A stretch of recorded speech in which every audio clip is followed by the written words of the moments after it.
Happy Petrov Day! And if you are like the rest of the people I said that to this weekend, you thought, what?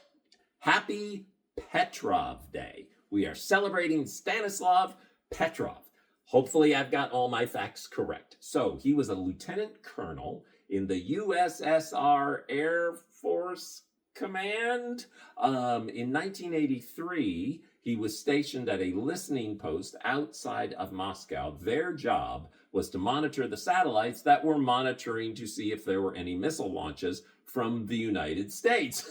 So he's not even supposed to be on duty this night, but he gets called in because a comrade is sick. So on September the 26th, yesterday, he reports for duty. And in the wee hours of the morning of September the 27th, his consoles all light up. Launch, launch, launch. And then they light up again and again and again and again. Alarms, alarms, alarms. According to his consoles, the United States has launched 5 ICBMs at the USSR. This was during mutually assured destruction, which meant that if anybody launched anything, everybody should launch everything.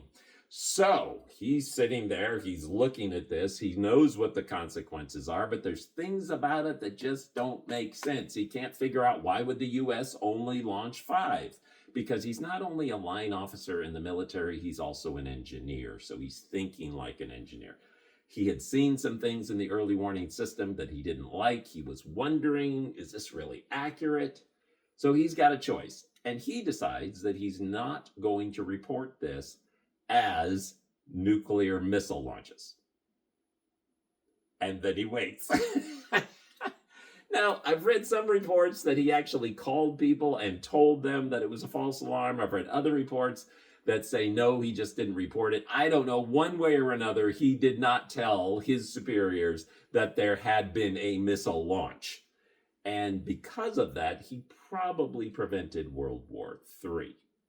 Thank you, Stanislav Petrov. So there you go. I did jokingly tell my wife a couple of times, since I'm wearing a USSR vintage uniform, that I might get shot this weekend, but I didn't. I didn't even come close to getting shot. In fact, most people didn't even know it was a USSR uniform. One of my buddies did. I had breakfast with a buddy and he recognized it immediately.